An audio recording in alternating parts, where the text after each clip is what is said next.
Look who finally decided to join us.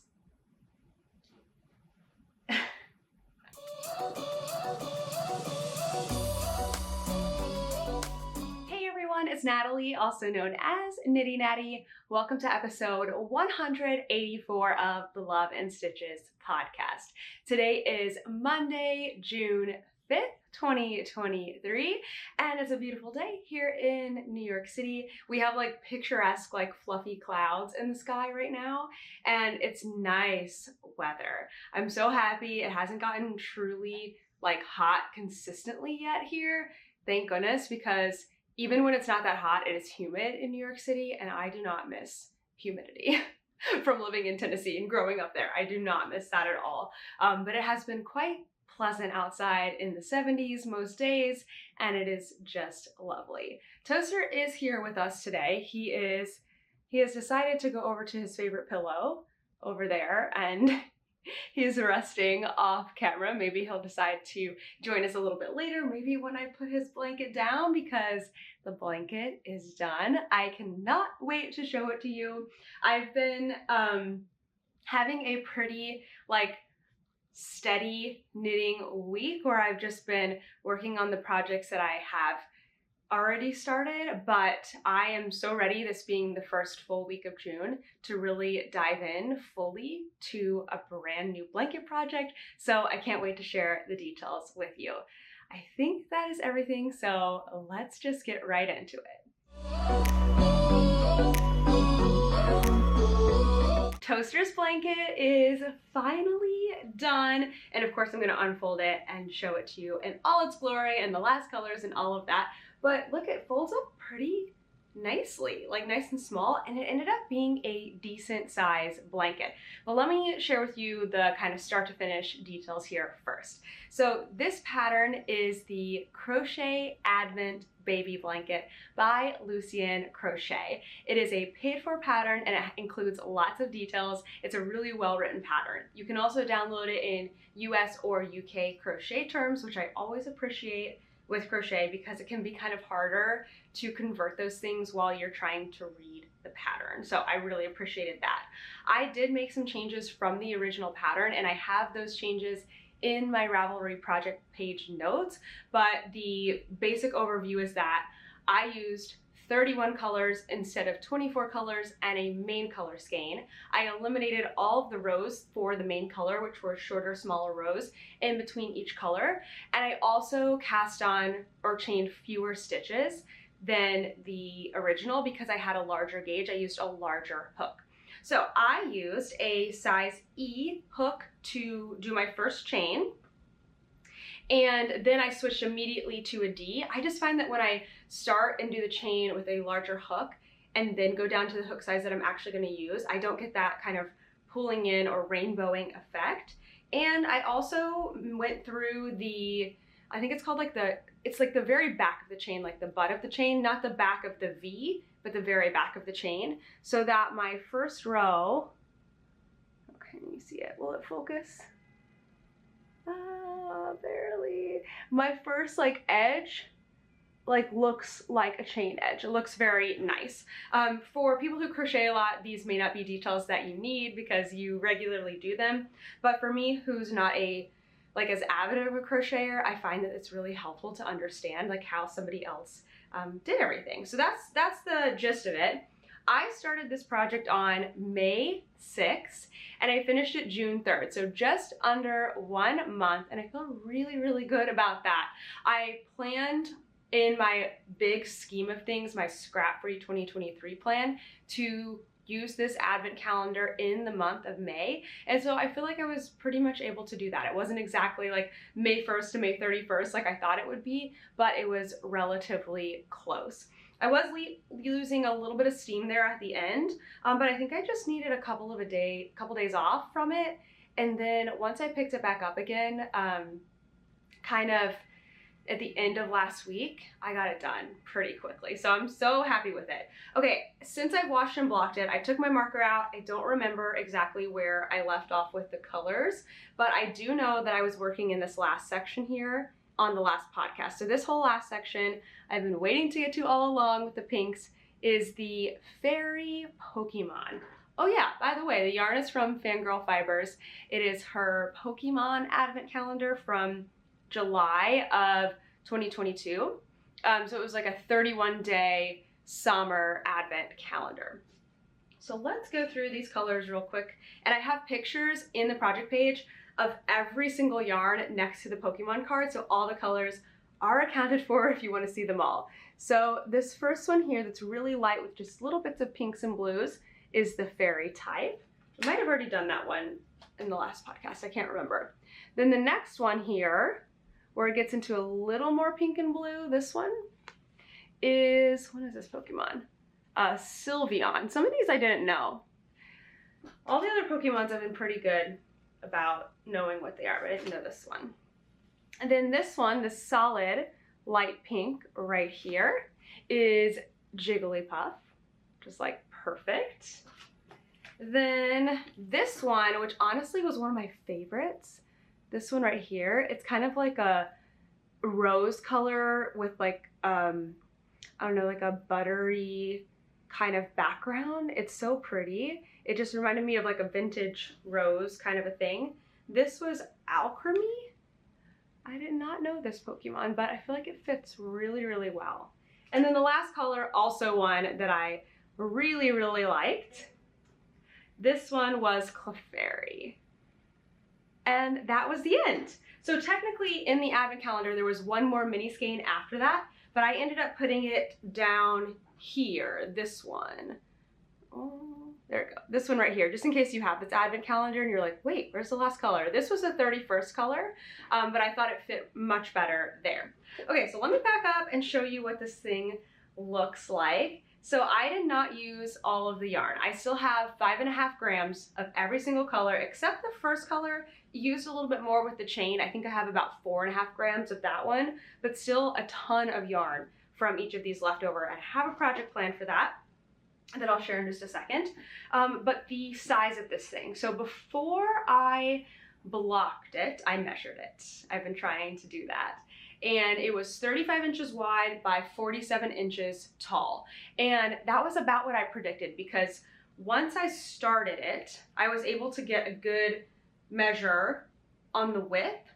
And then I measured, I think, like 1 or 2 of the stripes and then multiplied to see like how long it would be. I wanted to make sure I wasn't going to have something that was really skinny and really long and like awkward proportions. I don't know what standard blanket proportions are, but if it's a rectangle, it's longer than it is wide, but not like twice as long, right? So I just wanted to make sure. And I predicted that it would be about, let's see, about 34 inches wide and 46.5 inches long, and it ended up being really close to that. However, after I blocked it, it seemed to have shrunk slightly, both widthwise and lengthwise. I don't really know. It lost about 1/2 inch in the length, which is not a big deal at all, but it lost about 3 or 2.5 inches in width. I don't know where those went, but kind of strange. It's still a great size, and I've got all the measurements in my project page too. So let me back up so you can see the full thing here. It is just so pretty. I love how the colors go from solids to lights and like solids to lights, although there's a really big light section here. If I hold it, if I put it on the floor, it comes up to my chest. So it's pretty long. It's not super wide, but it is the perfect size for a toaster. And it's a good width. It's a good like portion too. Proportion. I think this blanket is amazing. I feel like if you have an advent calendar with 24 skeins, which is what it's meant to be, a 24 mini skein advent calendar and a main skein, you could make this really for yourself and have a lap blanket. You might be able to kind of play around with the numbers, make it a little wider, use up a little more yarn. I don't know. I could have easily made this bigger with the yarn that I had left over. I could have probably done, I could have made it wider, but maybe I could have made it slightly wider and added 1 more row per color? I don't know.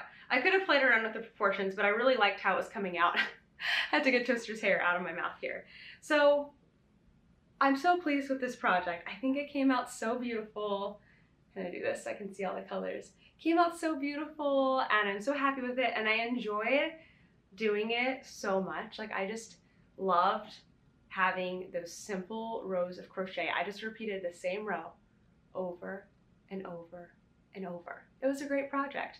I wove in my ends as I went, and you know, with crochet, when you're done, you're done. There's no binding off, there was no edging, it was just finished, and I'm super, super happy with it. So I would highly recommend this project if you're looking for something to do with an advent calendar that you have, or with one that you're getting this coming year. I think it's a really, really fun one.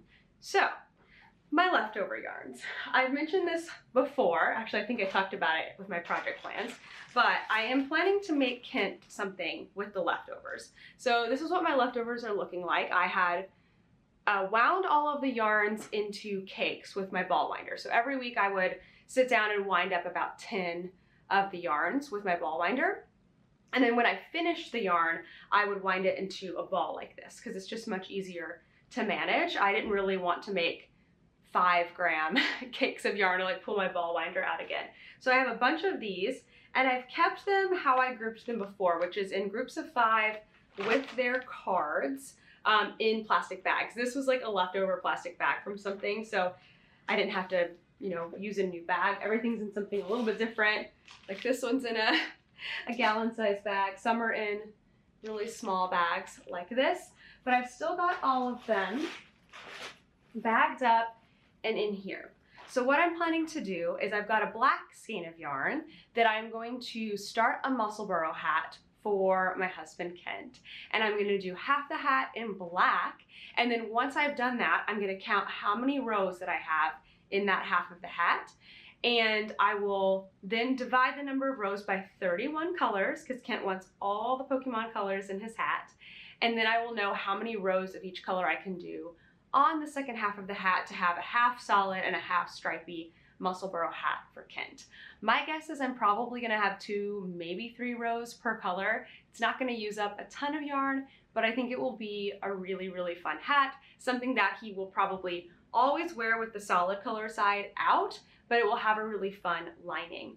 Then I'm gonna still have yarn left over, but at that point I feel like I'm done with the yarn. I used up a lot of it. I had 2 projects worth of fun out of it, so I am going to be giving it away. I've already had a few people reach out, and oh my gosh, Toaster, you are shedding everywhere, buddy.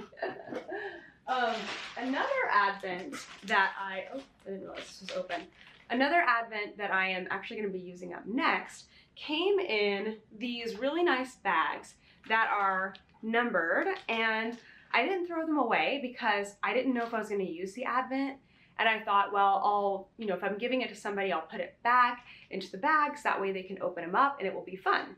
But now I'm planning to use that advent, and I was like, well, I don't want to throw these away quite yet. I just feel like there might be a use for them.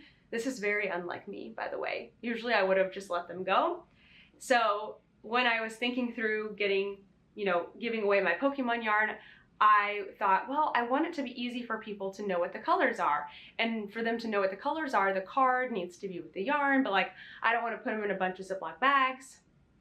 And then I thought, hello, I have all of these bags here. So my plan right now is as I finish each yarn in Kent's hat, I am going to be taking the ball of yarn and the card, because I still have what everything is in order and like photos, putting them together. I still have the charms too, and I don't need 31 stitch markers. So I'm gonna put all that together into the bags, and somebody else will have the joy of getting to open them up and see all of the colors, and I think it will just be very, very fun. So I feel so good about that. I get to actually use up something that I was hanging on to, which is always a win. I've put the blanket out for Toaster. We'll see if he comes over. I tried to coax him, but he was not having it, and that's all right. Now it's just a beautiful background. Okay, as for what else I have been working on this week, it is mostly just my socks. I said this last week, but I'm gonna say it again. I am so surprised at how nice it feels to have multiple sock whips going on. I feel like this has not been the case for me in a couple of years. I feel like I get overwhelmed by having too many whips, especially like a bunch of sock whips. It just doesn't like appeal to me because I usually, or I guess in the past couple of years, I just haven't been working on socks quite as much. I kind of work on them for a design, work on them during sock week, and then I've just been having a hat kick kind of going on for my on-the-go knitting, and that's fine. But I feel like my sock mojo may be coming back just a tiny bit. So yeah, I've really enjoyed having these different sock whips and having the socks in different parts of the foot has been really helpful, because I will choose a sock sort of based on either my situation, maybe I'm going to be walking, or maybe I'm going to be knitting and reading, maybe I'm going to be in a theater in the dark, just depending on what I have a need for, and working on that. And then when I see, oh, this sock is like ready for a heel or ready for a toe, I kind of slide it into a different spot. Usually that would work really well for my morning knitting or for knitting and walking. I'm able to do some decreasing, do a fish lips kiss heel while I'm knitting and walking now. I didn't used to be able to do it, but now I can. So let's see, I've worked on every single sock again this week, and I have finished one, and I have another one almost done. So all of these socks I've got project pages for. They're all slightly different, and they're all using our Sock Week 2023 sponsor yarns, all of which are still available at this moment if you want to grab one before Sock Week begins on July 9th, but they all won't be available for long. Some of our shops are needing to close up the orders soon so they can get everything prepared, dyed, and ready for Sock Week. Okay, so this first one, I'm so pleased with how this came out. This yarn is from Rising Tide Fiber Co. It came with these two mini skein colors, and I wanted to use both of them. Rising Tide Fiber. It is called Jellyfish Jubilee, and it's a really fun, bright color. So I wasn't too far from the end last week. I have my Simply Serving cute little markers in here, but I have made this as a sort of a crew sock, I guess. Is that the right? Or is crew taller? It's an ankle sock, but it's not super short. I've got 20 rounds here in the ribbing, and I've got another, I believe, 20 rounds in the foot, or in the leg, in the little leg. I've done my perfect fit sock formula on these socks, which means that I've done increasing before my Fish Lips Kiss heel, which I teach in my Perfect Fit Socks course. And I've done the Fish Lips Kiss heel, which is a pattern by Patty Joy White. I also teach that in my class. And then I do a gusset and the foot. And then I tried using the orange up here on my heel, and I didn't like how it looked. I think it was just too close to this other color. It like didn't allow for this color to shine, which is so pretty with all the different speckles in it.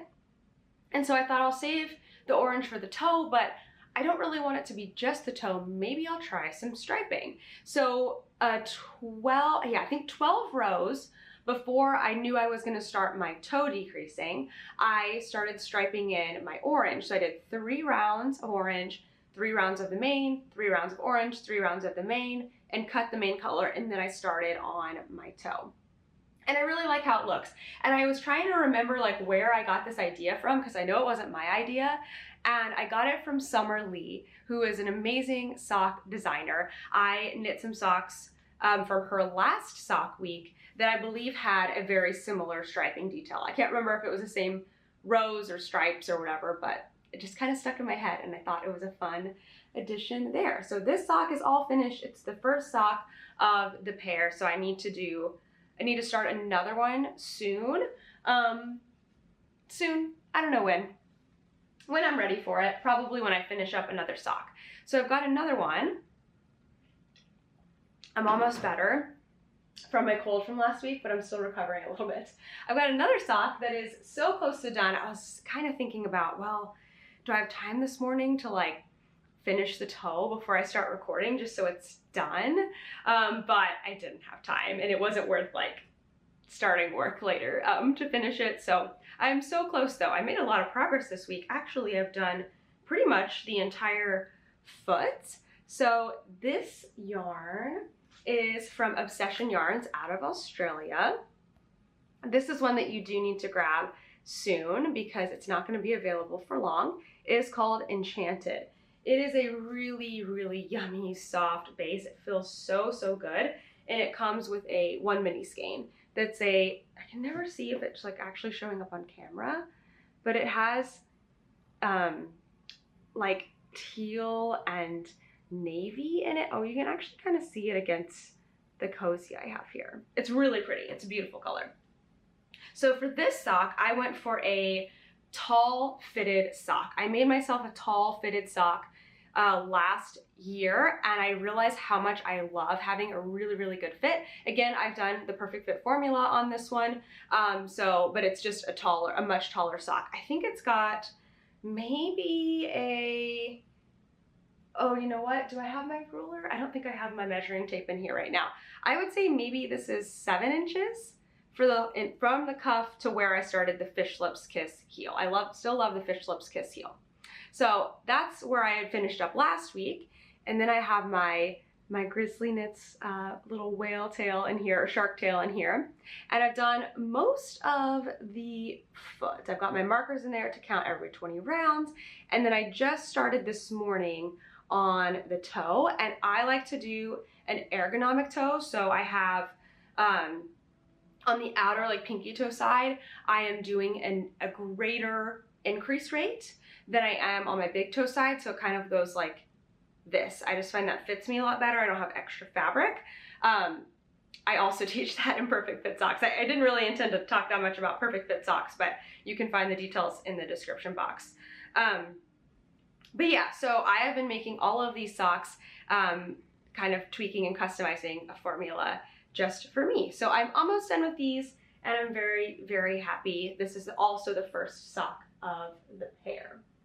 Okay, this one actually will be quick because I didn't work on this one for very long. This one is my only like patterned sock. I'm doing a slip stitch pattern, and this yarn is from Nicole C. Mendez out of Germany. So I've got a pink mini skein too. These sock sets came with either blue or pink, but I got both so I could show them as a sample. So I think I want to use both in the sock. I really do like the blue with it, but you know I love to add some pink in. So what do you think? Should I put the pink? I'm not quite ready for the heel yet. This is gonna be another long sock. Let me get the pink out here. Should I put the pink at the heel, or should I wait and put it at the toe and do the blue at the heel? I'm not going to use the striping at the heel. I need to use a solid. So what do you think? Or should I just save the pink for a totally different sock and do a different style? I could do that as well because I didn't use a ton up here. So this sock pattern is something I'm just kind of making up myself. It's got about, I think, 15 rounds in the rib. It'll be nice and long, and then pretty soon I am going to start doing some ribbing on the back side of the sock because this slip stitch pattern, it's not super stretchy. So having the ribbing on the back of the leg as your ankle starts to get a little bit wider is really, really nice. And then I'll do another Fish Lips Kiss heel, but I only did about like a ½ inch on this one, but I did work on it. So I feel like I wanted to include that one. One more. Another sock that I made a lot of progress on. I'm trying to think. Oh, so I finished the blanket on Saturday. And my blanket was like my big focus to finish for the week. And so it was Saturday morning, I guess. And so I was kind of thinking, you know, I could take some time and start a new project, but I don't feel like my brain is ready yet. I think I'd rather just kind of enjoy the busy weekend that we had. We had plans on Saturday, we had plans on Sunday. I'm like, let me just enjoy having a big project done, work on my small projects, and then starting Monday, I'll start a new project. So tonight, I'm really excited to start a new project. But I was just like, you know, it almost feels like I have no whips right now when I just have these socks going, even though obviously I have 4 whips because I have 4 socks going, but it doesn't feel the same, you know? It just doesn't feel the same. So I've just been enjoying my sock knitting, but I was trying to think, I guess that's why I got a lot of sock knitting done, because we went out all weekend and all I had to work on was socks. So the last sock that I worked on is this one, which is from Cesium yarn. Whoa. And it is called Sea Slug. And it also came with 2 mini skeins. And I have already finished, actually this is the first one here. I finished the first sock. It's a very super short, shorty sock. I've got, I think 8 rounds of ribbing and 12 rounds in the leg for a total of 20 rounds in the leg with the cuff and everything. And then a fish lips kiss heel. Again, I've done all of my perfect fit sock stuff that I normally do. And then I used that really beautiful red for the toe. And I am pleased that it seems like the second sock is doing the same thing as the first sock. So it's a little easier to show on this sock since it's done. But see how up here, I've got skinny stripes going. And then once I move into the foot, it has gone into like a spiral pooling. So up here, I believe I had, I think I started with like, this is all in my project page too. I think it was like, well, you know what? We don't have to think. We can look before I tell you the wrong thing. And it's just amazing how just a couple of stitches makes a difference like that. It's kind of fascinating. Okay, so I started with 56 stitches, 8 rounds of rib, and then I did my 12 rounds of the leg where I increased to 66 stitches. Did my fish lips kiss heel in the same yarn, and then when I got to my foot, I had decreased down to 54 stitches. So 56 stitches up here, 54 stitches down here, even though this changed a bit. And that's the difference. Isn't that wild? So on the second sock, I had already started, I had already cast on and kind of got it ready, but I did the entire heel this week, and I am about, I would say a little more than halfway through the foot. So this would be probably one that I am, well, I don't know, because this is the only one right now that is ready for a movie, for a show, so I might actually kind of stop working on this one a little bit and try to finish up. Let's see, this is how I think about things. I don't know if this is interesting or not, but this one, since it's on the toe, is going to be my morning knitting for the next few days because I want to finish it, right? I finished this sock, so probably what I will want to do is go ahead and start this one and this one and get them just cast on and going so that I don't wait too long in between first and second socks, because even though I have notes in Ravelry, sometimes I do certain things that I don't write down and then I don't remember if I don't do the sock right away. I may just hang on to this one, set it aside until we have something. We don't have any plans right now for any shows or movies, but it always seems to happen at some point. So just have this one ready, and then maybe once another sock is at a point where I can just do straight long knitting, like this one's a great one for it, because once I get through the ribbing, I have so much straight knitting to do. Then maybe I'll finish this one up and get it done. This sock is the only one that I can do it while I'm knitting and reading, but it's not quite as easy because it's a slip stitch pattern. So this one maybe needs to move over to knitting and walking so I can actually make a little bit of progress on it. That would be encouraging. But yeah, I'm thoroughly enjoying all of my socks right now. I think that with the way things are going, I don't want to jinx myself, but with the way things are going, it does look like I can maybe finish these socks before Sock Week begins on July 9th. I will have so much yarn left from all of them, except for probably this. I probably won't have a ton of yarn left with this one. Enough yarn to make myself a fresh pair of socks during Sock Week, which I think is my goal. Because what I did last year is I made the first of 3 different pairs of socks before Sock Week, prior to Sock Week, which, by the way, as you're starting to receive your yarn, feel free to go for that. Like, make one sock if you want to, and then do the second one during Sock Week. That's always a fun way to do things. But it was too much last year to try to do 3 full socks during Sock Week when I'm also hosting and managing and doing events. So I think it might be more fun to just have completed socks in all of the yarns and then pick one yarn to use again and make a pair of like shorty socks. We also have 2 designers this year that have made beautiful sock patterns, so I would love to be able to try to knit or crochet one of theirs. So that's kind of the dream right now. Also, because of that, I am holding off right now on casting on my Musselburgh hat that I was planning for my Pokemon advent. I think that if I start that, I will only want to work on that and all of these socks will just like halt.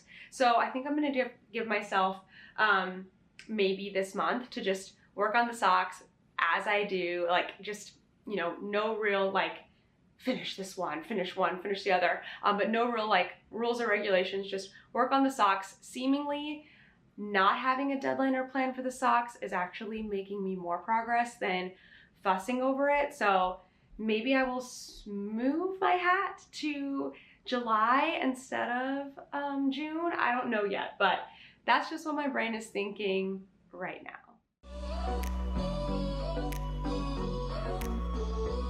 So while that's all the actual stitching I have done this week, I have been planning for my next project, which, like I mentioned earlier, I am planning to start today, and I'm so excited for it. So this is going to be the Battenberg Blanket by Sandra Paul.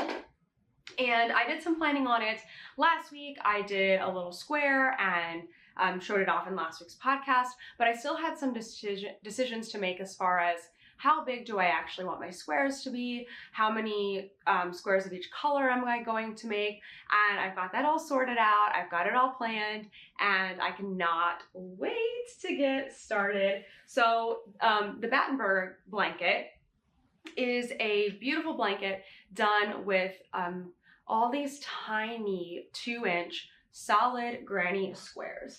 Where did I put my granny square? I haven't like organized the project bag yet for this.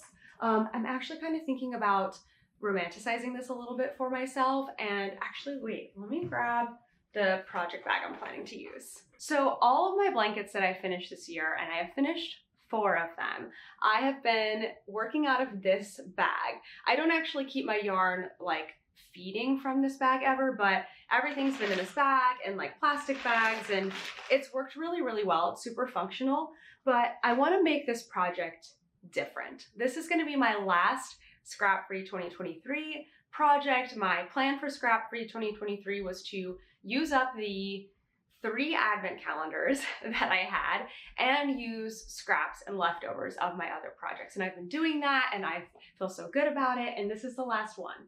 So I just want to make this one feel different. I don't know. It's just where I'm at right now. So I am planning to use my Hohi & Co. bucket bag that I got at Vogue Knitting Live. And I am going to just keep my, you know, I mean, pretty much the same things in here. A few yarns and my crochet hook and everything in this bag.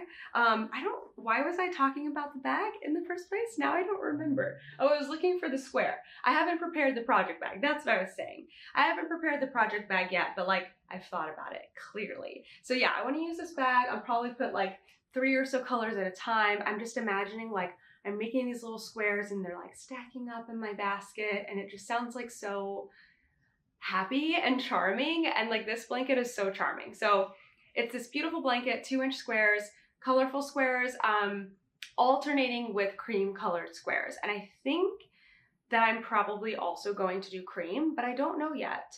I need to decide and order myself some yarn. I would love to get the same yarn that I'm planning to use, which is a Homespun House Advent Calendar from 2022. So all of these yarns I never touched. I never started on them or anything, but they do come so cutely bent in half with the little label with the color name on it, which is so nice. So I need to take some pictures. I need to do a little more planning before I get started on everything. By the time this podcast goes up, there should be a project page with more details on it. But this yarn is so yummy and so soft. I would love to get yarn from Homespun House that's the same base. I need to see if she has it on her site. It's a 75-25 4-ply yarn, and then see what colors she has as far as like creams or whites or other neutrals that will go with it. And then my plan is to get the same yardage that I have in the minis plus 1 skein so that I have enough to do a border. I think that will be enough yarn. Anyway, so I'm planning to make this blanket. I have 24 colors, but I am not going to make it exactly according to pattern. The pattern has you make 2-inch squares, which are very tiny. And it also has you make a really big blanket. I think you make over 1,000 squares. But the pattern is also written very well, and it also is free, which is incredible. I think for this caliber of a pattern, it should not be a free pattern. So maybe get it now, and just in case it's not free anymore, because no, you know what? I hate saying that. If this pattern for some reason becomes a paid for pattern while I'm working on it, like, I'm gonna buy it. It's such a good pattern and I want to support the designer. But yeah, this is a free pattern, which is great. Anyway, I did a ton of math on, and you can't really see this, on making different size squares. So first I made a 2-inch square. Oh, that's what I was trying to find. We just get on these tangents, don't we? Where did I put that square? I know it's gotta be, is it not? Do y'all see it? Is it not in here somewhere? I really have no clue. Anyway, I made a square and I made it 2 inches according to the pattern. It was like maybe 3 rounds or something of double crochet. It was very small. And then I did some math. Okay, a 2-inch square uses just under 2 grams, and I have 20 gram skeins. So therefore I could make 10 2-inch squares. And if I made 10 2-inch squares, that would cover 20 inches by 2 inches, right? Which is 40 square inches. Basically, I wanted to see if I make small squares, like how much ground could I cover, and then compare. So then I added another round to the same square, and it was 3 inches. It used 2.9 grams, and therefore I could make 6 squares out of it, 20 grams. This time it would cover, 3 inches tall by 18 when those 6 squares were side by side, or 54 square inches. So 2-inch squares would cover 40 square inches, 3-inch squares would cover 54 square inches. Therefore, if I made fewer squares that are larger, I could actually get a bigger blanket. Are you following me with this? I know it's a lot of math. I ended up also making the square 3.5 inches and comparing that. But ultimately I decided that I am going to make 3-inch squares for this blanket, because I don't want the squares to be too big where it loses that charm of like the little itsy bitsy squares. I think they're so cute. But when I thought about doing the 3.5-inch square, it used 4.32 grams. I was only going to get 4 squares per color, and to me that just wasn't going to work layout wise in the blanket. So I ended up actually drawing a grid. So I figured out, I know this is a lot of math, but I figured out that with the 3-inch squares, 6 per color, that would be 144 squares that are all colorful, and then double that because each square also has a solid white square paired with it. And so I would have 288 total squares, and I could make a 16 square by 18 square blanket, which will be 48 inches wide and 54 inches long, bigger than this one back here. So a pretty good size blanket, pretty good size lap blanket.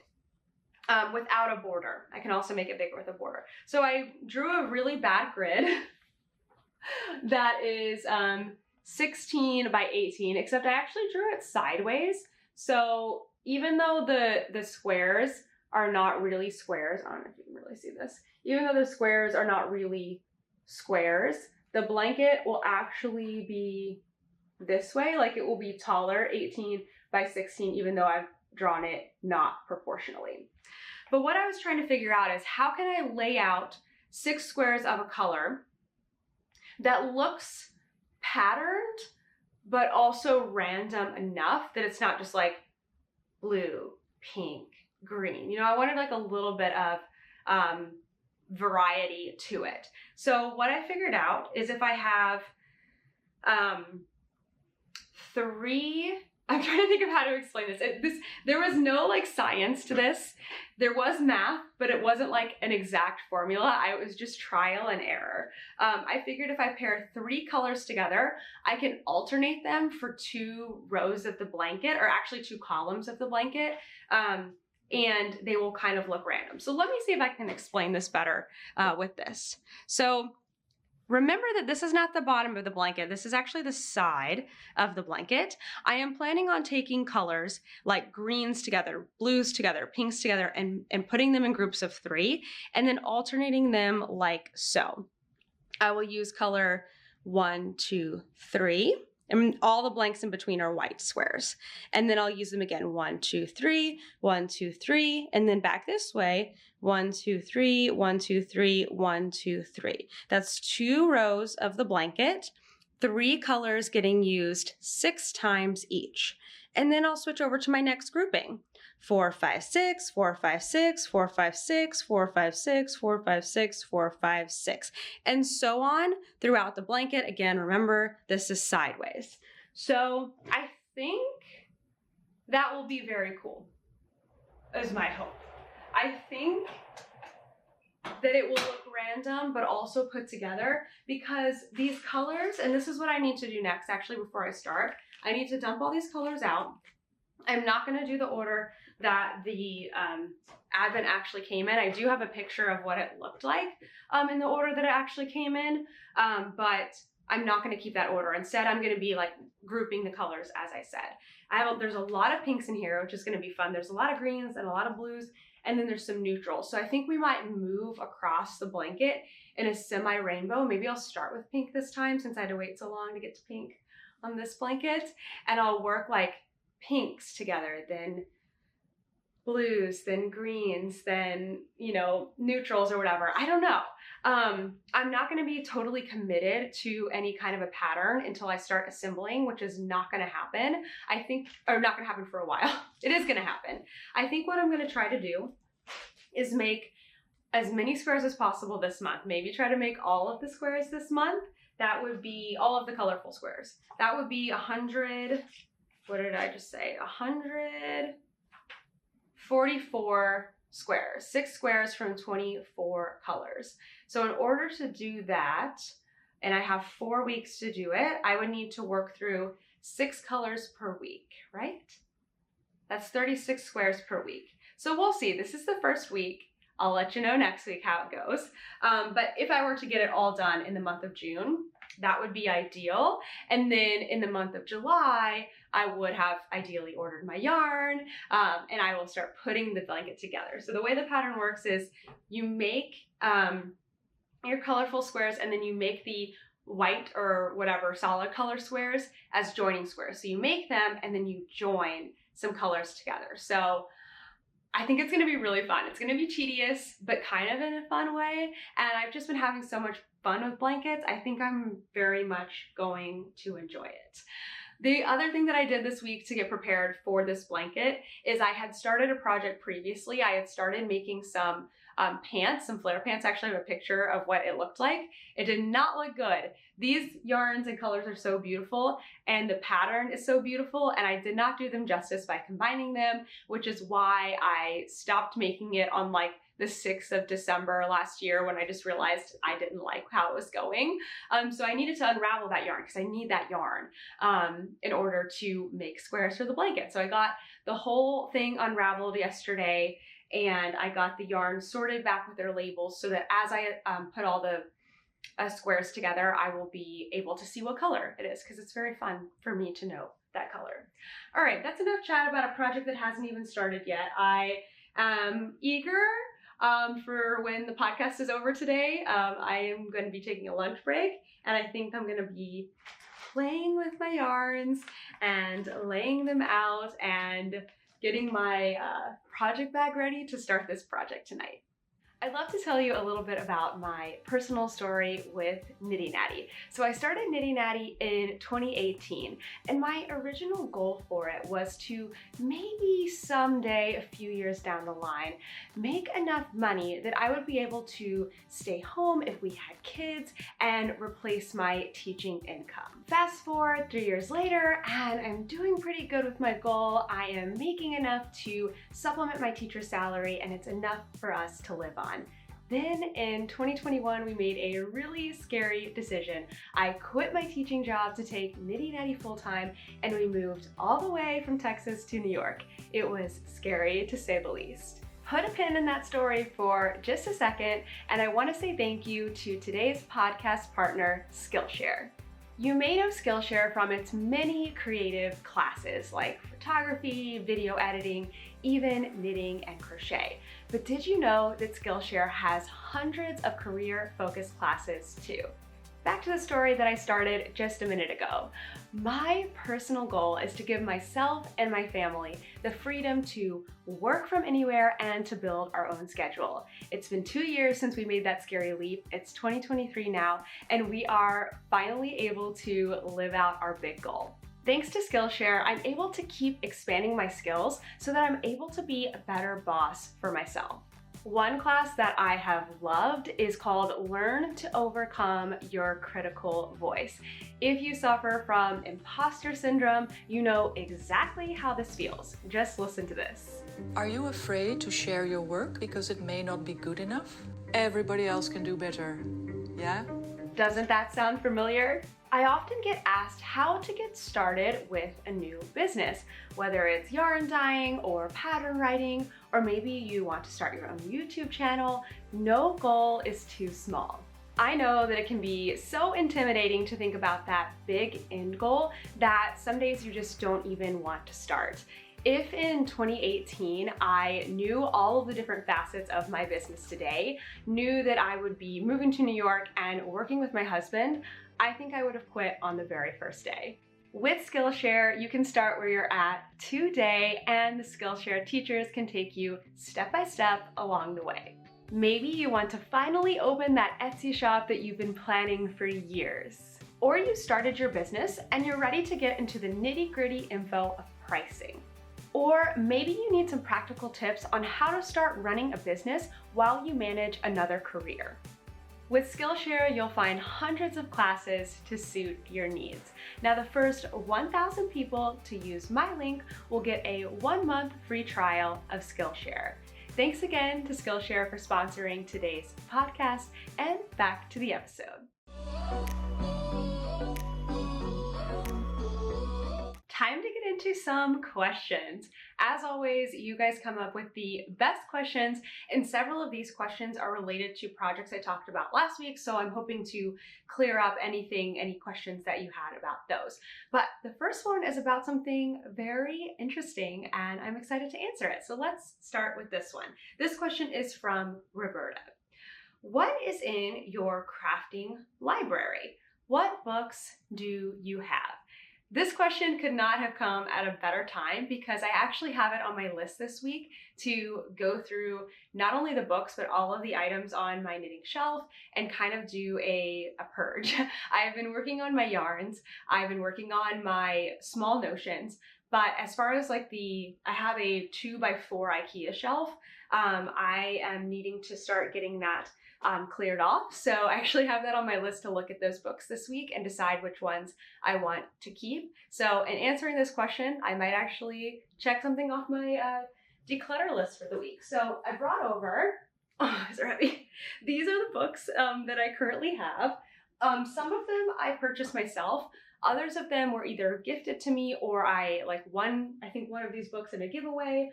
So I did not purchase every single one of these books.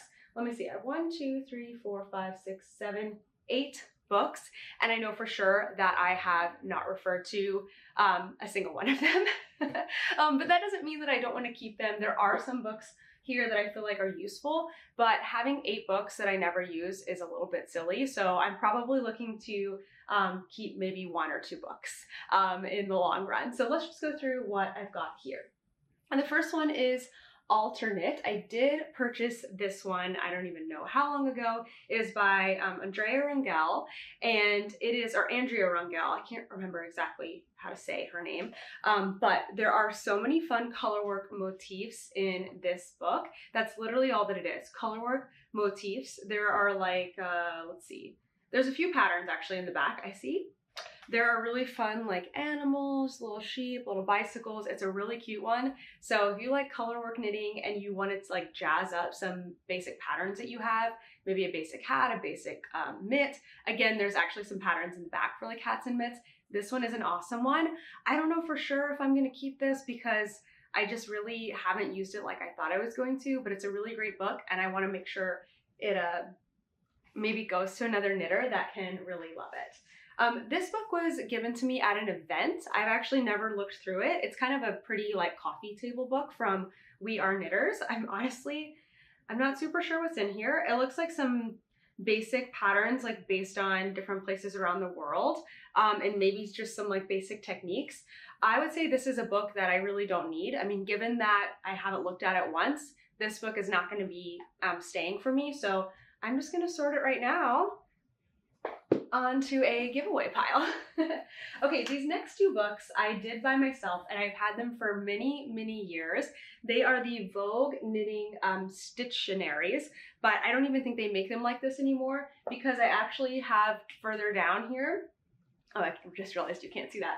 Further down here, I have a bigger book that says the Ultimate Stitch Dictionary from Vogue. So I'm gonna have to take a look through these ones and see if these stitches are in that other book. It'd be really nice to exchange two books for one that I already have. But these Stittionaries, before the internet was the way that it was and so helpful, these have been amazing. I actually still use them sometimes now to just flip through and look for different stitch patterns. So this whole version that I have, volume 1, is all knit and purl stitches. And then volume 2 is all cables. And then I don't really think I've used the cables one. I've used the knit and purl one quite a lot, but there's, I mean, how many hundreds of different patterns in here? Like over 200 different cable patterns. It's incredible. So I have used these before in designing and in personal things. I think there was like a color work one, there was a lace one. I wanted to have all of them, but then the world kind of went the way of like not needing books so much. So these are probably going to be on their way out, especially if I can replace them with this book that I have further down the line. Okay, I have a book called Knitting Brioche by Nancy Marchant, which is really cool. This book I think was gifted to me. I maybe have referred to it a couple of times. I definitely think it has a lot of good brioche info in it, but I don't think I'm going to keep this one just because when I need help with brioche, I usually go on the internet or look in my pattern. So I don't think this is one that I really need, but maybe another knitter would really love that. This one, I want to say this was given to everyone at Vogue this year. I didn't buy this one. It says 6,000 plus pullover possibilities, and I literally brought it home and put it on my shelf and haven't looked at it. It looks like there are, oh, actually this is kind of interesting. It says interchangeable options for custom knitted sweaters. Actually, that's kind of cool. So when I just like flip to the first, let me see if I can find it again. It has instructions on like how to knit different kinds of collars. And then I flipped a little further and it's necklines. And then I flipped a little further and there were some sleeve options. So I might hang on to this for a little bit because, well, I don't know. The thing is like when you're looking for specific information, sometimes it can be hard to find it on the internet and find a good source. So it's nice to have something like this where it's like, all right, I want to make a sweater scoop neck. I'm like, you go straight to like scoop neck necklines. But then I also find that I don't actually do that often. So this one's a maybe. It is pretty cool, but I haven't used it at all. Okay, the last two books I have here are these really heavy, amazing Vogue books. This one, I believe, let's see, what's this one called? The Vogue Knitting Ultimate Knitting Book was gifted to me by some friends who are not knitters. And I think it was maybe a Christmas gift or a birthday gift or something. And I thought it was the sweetest gift ever. I have looked through this quite a bit. The cool thing about this book is it has like different constructions in it. So I need to kind of look through all these books when I have a little more time not on camera and see if there's redundant information in here. But this one has like a section on cables, a section on color work. But what I found really cool and what I've used before, oh, see, here's one on designing sweaters. So I probably have the neckline information in here. Yep. Here's a whole thing that's just colors. That's actually really cool. There was a section on shawl shapes. Let me see if I can find it. And it was basically like, here's like 6 basic shawl shapes and how to do decreases to make them. Where is it? Is it not in this one? Anyway, it's a really cool book. I think this one is one that I do want to hang on to because it does have some useful information in it, and it was like really special to get from my friends. So this one's probably going to stay. Last book here.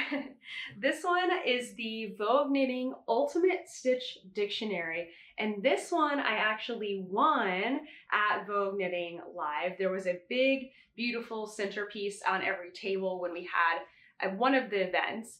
And if you had like the ticket underneath your seat, it was random, you won the centerpiece, and this was in there. So I won this book, and it does look like, oh wow. So here in the front inner cover it says knit and purl textures, stranded colorwork, motifs, mosaic knitting, cables, lace, edgings, unique stitches, and combined stitches. So in this book, I might have the 2 stitch dictionaries. I might have all of this information. Of course, not the same ones that are in this book, but all of this information that I need all in one book. Actually, I am seeing maybe the same images that were in these stitch dictionaries. So I'm pretty confident I can, wow, there's actually a lot of really cool stuff in here. Look at this. I'm thinking that I can maybe just hang on. Honestly, I'll probably just hang on to these 2 Vogue books, and the other ones I will be not giving away like online because books are heavy and expensive to ship, but finding another way to give those away and kind of lighten my load. Again, I have not really referred to many of these books in the past 2 years that I've been here, or like a lifetime. I know that about myself, so better to let them go and maybe just hang on to a few for myself. Very interesting question. I thought that one was really fun. Okay. Next question, I promise it won't take 10 minutes to answer every single one. This question is from Karen. How do you organize your patterns on your iPad? Do you take screenshots of your patterns? If you do take screenshots of your pattern, how do you organize your screenshots? Okay, so I use my iPad mini, and I actually remember to bring it in here this time. It is bigger than a phone, smaller than a big iPad. I use it exclusively for knitting and crochet patterns and watching Netflix on planes. I am not kidding. You may be saying, wow, that's a really expensive way to do things. But in all honesty, I have used, I think this is my 2nd iPad mini ever. I got my first one in college refurbished for like $350, and I used it for class notes and like also knitting patterns and Netflix and stuff then. And then I think it lasted me like 6 years, and then I got this one. So I've only bought maybe 2 over the past 10 years, and I use them a lot. It's just I'm using them for like a small window of things. So I think that it's worth it for me. I always buy them refurbished because I don't need them to be super smart or have cellular data or anything like that. I just need them to like have Wi-Fi to download my patterns and download Netflix, and then that's it. And then I turn off the Wi-Fi. So this is what Knit Companion looks like. I have all my patterns pulled in here if I started them into a project from Ravelry. And then you can use like a highlighter tool. There's all kinds of things in Knit Companion. I'm not going to go into that today. Knit Companion is a free app, but you don't get all the features with the free app, but it's only $20 a year. So if you do use a lot of knitting and crochet patterns, it's definitely worth it. And so I pay for a subscription and I use it all the time on my iPad. I do have a video that I recorded a couple of years ago with Knit Companion, and so I'll make sure to link that one down below if you want some more tips on how to use it. The next question is from Anakin Alice Yarn Addict. On your D-Stash knitwear video, you seem to get rid of a lot of West Knits mystery shawls. As they don't seem to fit your needs, will you do another one? I think knitting fits two needs / desires. The need or desire for something to wear or use, but I also think it's okay to knit something just for the enjoyment of knitting it. I totally agree with you. I don't know if I would have agreed with you so wholeheartedly like a couple of years ago, but I do find that I feel differently about my finished objects now, and I feel differently about my projects when I'm knitting them. If they're not working for me in the moment, I'm so okay with stopping them, ripping them out, or changing them, and not feeling like it's lost time because I was still getting to do the thing that I loved while I was working on them. Same thing with like giving away my West Knit shawls. I'm not upset that I spent all that time knitting them. I really enjoyed knitting them. I enjoyed the community of working on the project together. I enjoyed picking out the yarns. I enjoyed making them. I enjoyed finishing them. Some of them I wore a couple times. I enjoyed that, but they just don't fit in with my lifestyle right now. I am undecided on this year, on 2023's mystery knit along. It doesn't seem to be great timing in that it starts right before Rhinebeck, and a lot of times, or at least the past few years that I've gone to Rhinebeck, I've been working on a sweater up into that deadline. And so it just feels like a hard time to start another big project, especially one that you're needing, desiring to keep up with weekly, and then you go away for this long weekend and you're out and about and you're not really getting a lot of knitting time. It's just bad timing, I think. So I don't know. I'm undecided on this year. I'm gonna kind of see how I feel when things start coming out. I do really like making them because I like getting to learn new techniques. The techniques that are in the Stephen West shawl are things that I wouldn't do if I wasn't making the shawl. Like I wouldn't find them in other pieces that I'm doing. I wouldn't get to try them. I wouldn't be learning as many new things. So I do love that about them. But I also know that I enjoy it more if if I can keep up and it only lasts 4 weeks. You know what I mean? Like it's not a joy for me to like keep working on it beyond that time frame. So if I'm not ready or prepared to do it, then I won't do it. I don't think. So stay tuned. I haven't decided yet, TBD, but I'm not totally against it. All right, our next question is from Desiree, and we actually had a couple of questions about the same thing. So hopefully this helps to answer all of them. Hey Natalie, I love your podcast and all of your Musselburgh hats. For Kent's Pokemon hat, how are you going to handle the fold-up brim with the stripes? Are you going to put a solid black stripe in between the stripy section so that one side is fully black and the other side is fully striped? Or are you going to continue the stripes all the way through the hat and have a solid black hat with a striped brim / striped hat with a solid black brim? Okay, so for those of you who don't know what we're talking about here, because I know that sounds very confusing, we are talking about the Musselburgh hat, which is a hat that has two sides to it basically, and this one is really short, but most of them have a part that folds up. So what Desiree was asking is, when I'm making the Pokemon hat where half of it's black, so imagine this half is black, well actually, yeah, sure, and this half is striped. If it folds up on the stripe side, if I didn't plan for it, the black would fold up on the stripes. And on the black side, if I didn't plan for it, the stripes will fold up on the black. So you have to kind of plan it out where it would be like black stripes, black stripes. I didn't really say that right. I guess it would be like black to here, then a stripe section, then a black section, then a stripe section. So it would fold up accordingly. The good news is that Kent doesn't want it to fold up, so I don't need to worry about that. I basically just need to make half a hat from crown to past the ear in black. I'm actually gonna make it a little bit longer than that. Like I want the black to kind of fold up into the stripe section so that when he's wearing it with the black side out, he's not seeing any of the stripes. And then the whole second part of the hat can be striped. So basically just like this one, where one whole side will be a solid color.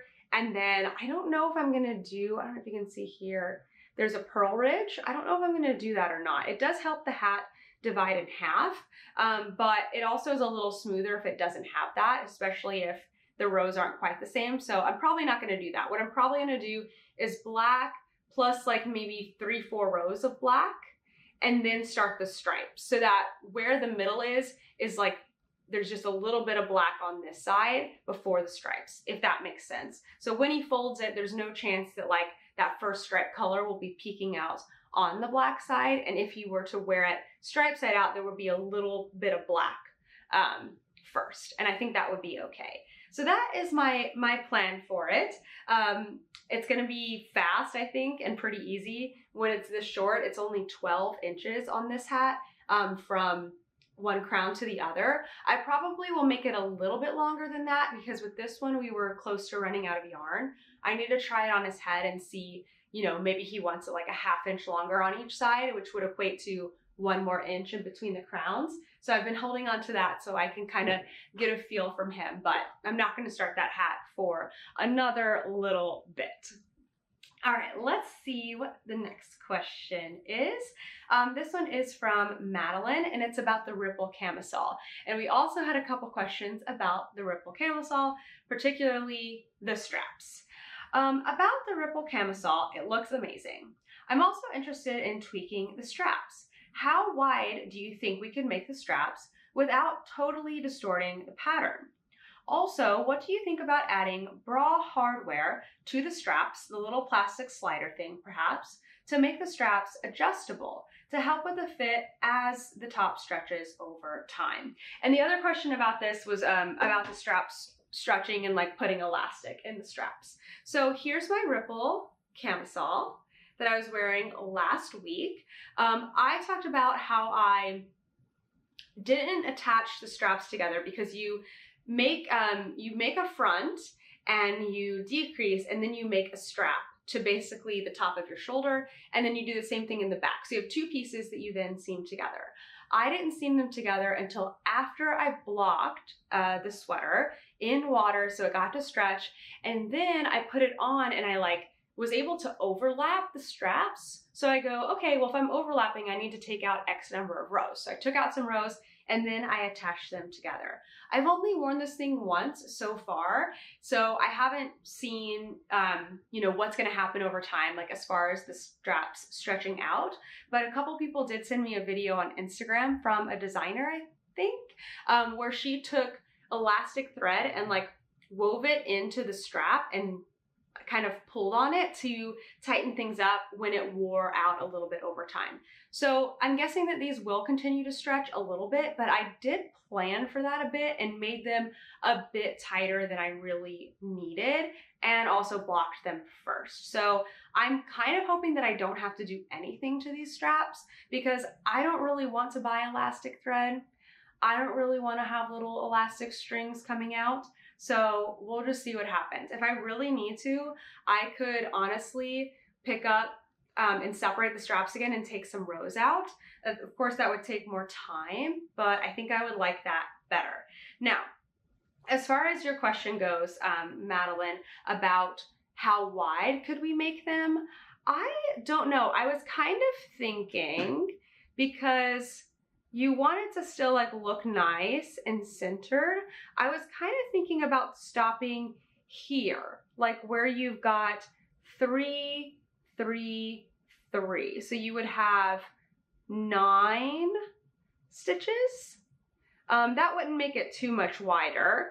So maybe a little wider than that. Maybe the 3 here, but also the edging stitches. I don't know, really how much it would distort the pattern. I think you would probably have to add a little more length because you wouldn't have much of a triangle, if that makes sense.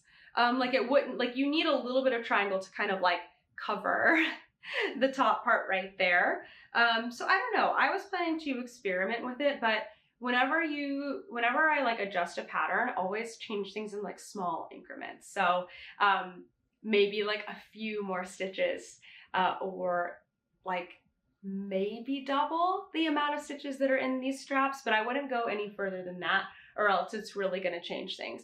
And just remember, like, you can try it, keep your yarn attached, kind of try it on, see how it looks, and if it looks terrible, just take it back. It's maybe 30 minutes of your time. It's not really like a big risk to just try something and see how it works. I do want to make another ripple camisole, but I don't have like exact plans on when I'm going to make it yet. But of course, I'll be sharing with you if I do. All right, this is the last question. I'm going to do one more this week, and it's about Sock Week from Tori. For the Sock Week knit along, are we allowed to participate if we don't use any of the same yarns? Thanks for answering. I'm going to try to knit my first pair. So when you're asking about the same yarns, I'm guessing that you mean the sponsor yarns. And the answer is absolutely, please participate. The only requirement for yarn is that it's fingering weight yarn. So if you're using something that is larger than that, like a sport or a DK weight, it won't count for prizes. But if you don't care about prizes, if you're not submitting for prizes, then I don't care either. You can participate with whatever you want. Just don't submit it for prizes. It will not qualify.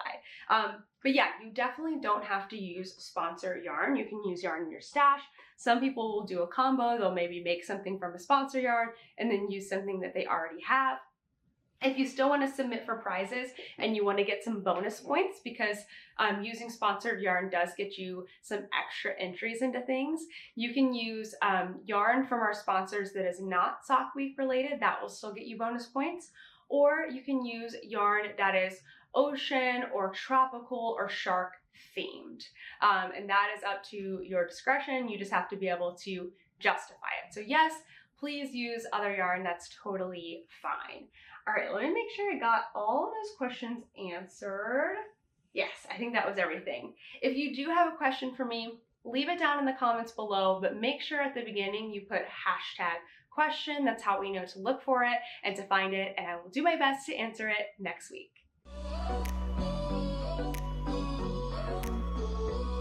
Let's move into some news. So this week's new video is the Musselburgh cast on tutorial. So I basically picked my favorite cast on that I've been using since my second Musselburgh hat. The first one I completely struggled through, it was terrible. It is called the Crochet Pinhole Cast On. If you're already a crocheter, this is gonna feel so familiar and so easy to you to do the crochet pinhole cast on. It's basically a magic circle, and then you create your stitches, you transfer it to the knitting needle. It's really easy to do. There's a couple of things you need to know about orienting the stitches, placing the markers and all of that, but I cover it in the video. If you are not a crocheter, this is going to feel a little more awkward because you're going to need to hold on to that crochet hook, hold on to your working yarn, and all of that. But still give it a try. It might still be the best and easiest Musselburgh cast on for you. So in that tutorial, I go through how to do the pinhole cast on, the crochet pinhole cast on. There is a knitting one. It's a lot harder. And how to set up for your first row, but I don't cover anything about the pattern specifically because it's not my pattern and it's a paid for pattern, but of course it's linked in the video. And 2 weeks ago, I did a whole video talking about all of the Musselburghs that I've created. If you missed that one, you're gonna wanna see it because it has, you know, all the details on how I do different lengths and different like textures and different colors and all of that. Now, coming up next week, we have a fun video that we're kind of calling Knitting Around New York. Kent and I went to a bunch of different locations around the city and kind of talked about what it's like to knit here in New York. Of course, I'm always knitting when I'm walking, when I'm on the train, when I'm on the bus. I love going to Central Park, so we definitely went there. So we're just kind of walking around the city enjoying it and answering some questions that you all gave us on Instagram about knitting in New York. So that's a fun one to look forward to.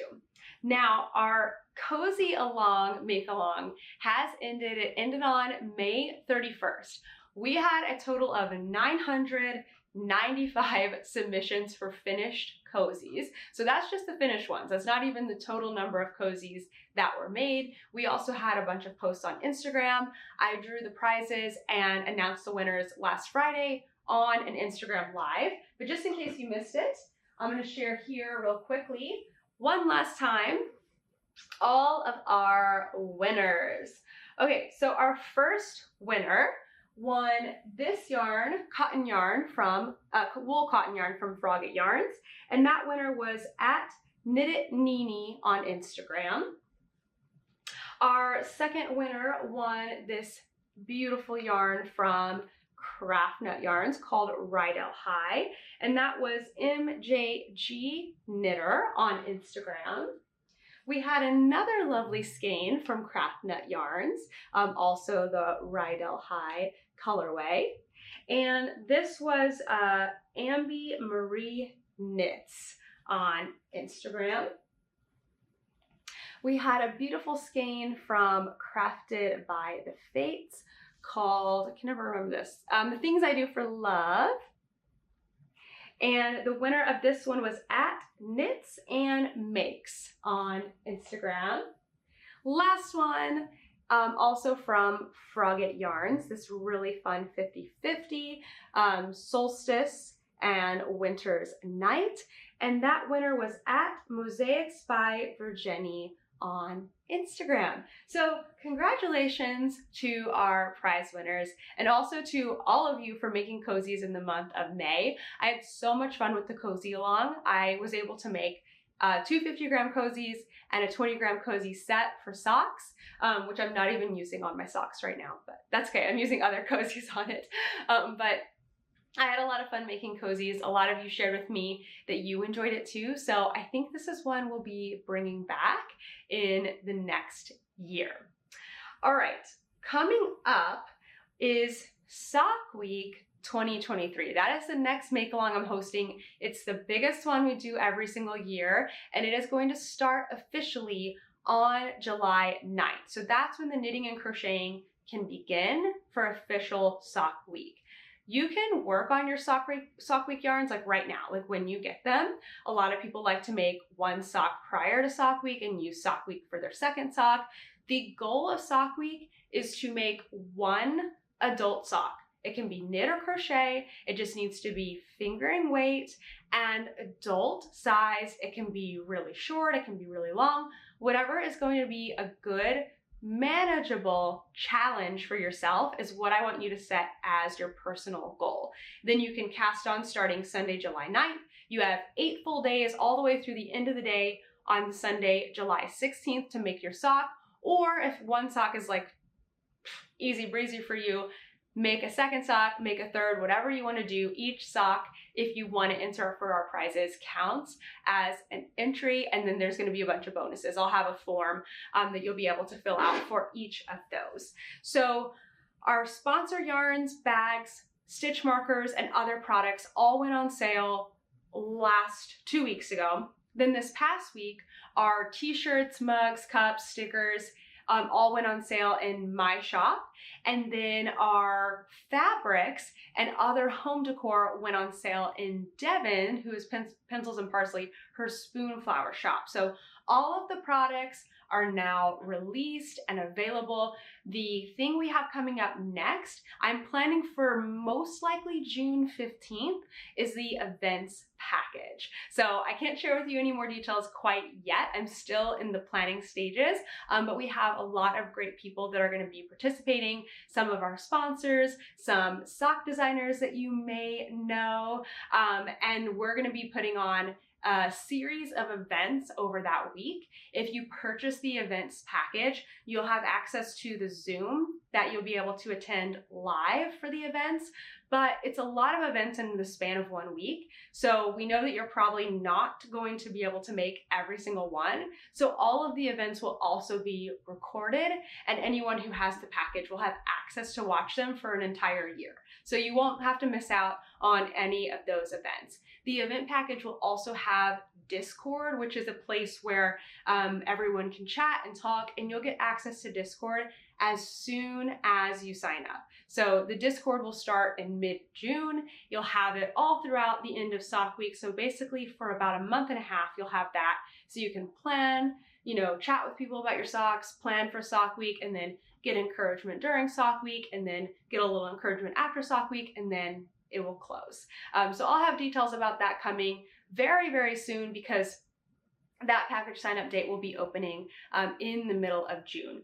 It is limited how many people we can have, but we have a ton of spots. So I wouldn't really stress too much about it. And I will let you know more details when I have them.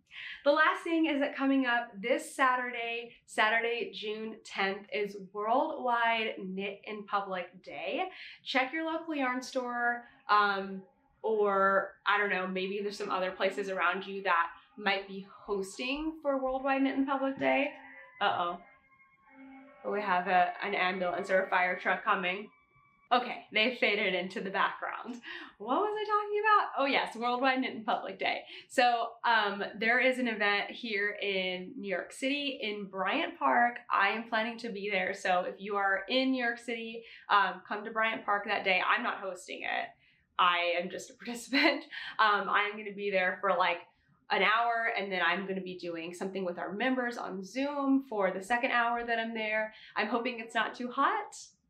Fingers crossed that day. That would be really, really nice. But it's going to be fun. If you're in Nashville, Bliss Yarns usually does something. If you're in New Jersey, Yarnia is doing something. I would just say check your local yarn store, check your meetup app. There's probably people out and about knitting. If not, go outside in your backyard, or go to your local coffee shop, or go to a brewery and bring your knitting, bring your crochet. I know it's Worldwide Knit in Public Day, but like, I might crochet. I don't know what I'm gonna do. I don't think that it should just be knit in Public Day.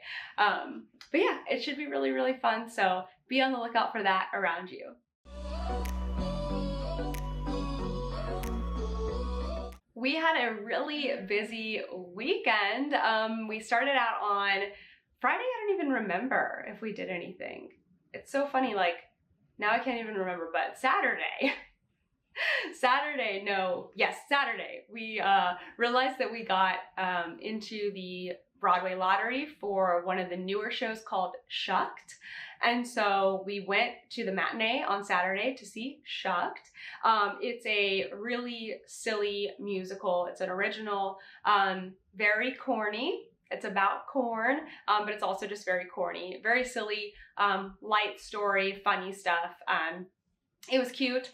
I will say I enjoyed it, but I wouldn't go back to see it. I feel like it's kind of like, it's funny one time, but then it's kind of like the jokes would like get a little bit old, but I did like it. So if you find yourself with tickets to Shucked, I think you will enjoy it. I knitted on my sock that I had prepared and made sure it just had one, a big stretch of just plain knitting. So I worked on that during the show. And then later that night, I went to dinner with two of my friends here in the city who are also knitters, Megan and Maddie. We went and got some pizza at a great place in the East Village. And then we went over to Megan's house and sat and knitted a little bit.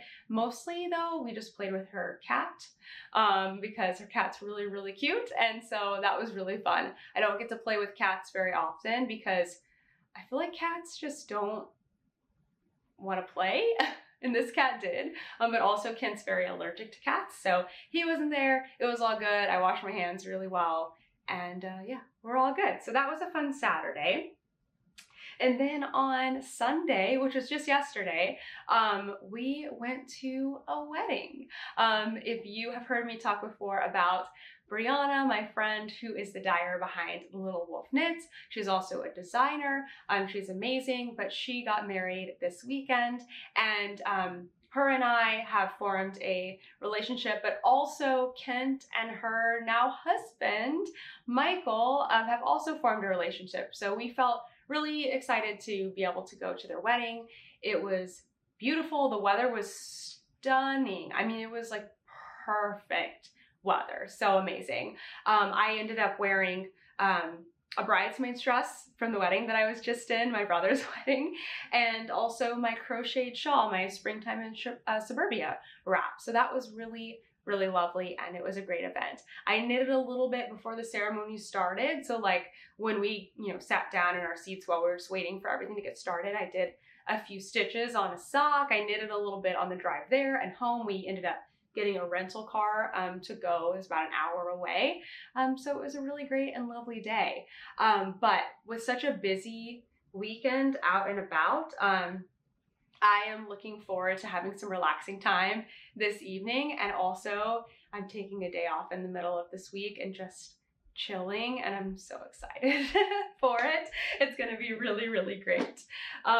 Okay, I finished a book. I finished Love and Horns by J.B. Sharp, which, as I mentioned, was a very spicy romance novel. It was a quick and easy read, and I enjoyed it. But then I was ready to start something a little different. So I got out my book of the month from May, from last month, and this one's a little bit spooky. It's called The Last Word by Taylor Adams. I'm just going to read you the really quick paragraph here because it sums it up better than I can. After posting a negative book review, a woman living in a remote location begins to wonder if the author is a little touchy or very, very dangerous. In this pulse-pounding novel of psychological suspense and terror from the critically acclaimed author of No Exit and Hairpin Bridge. Now, the author is a male author, Taylor Adams. There's a picture right there.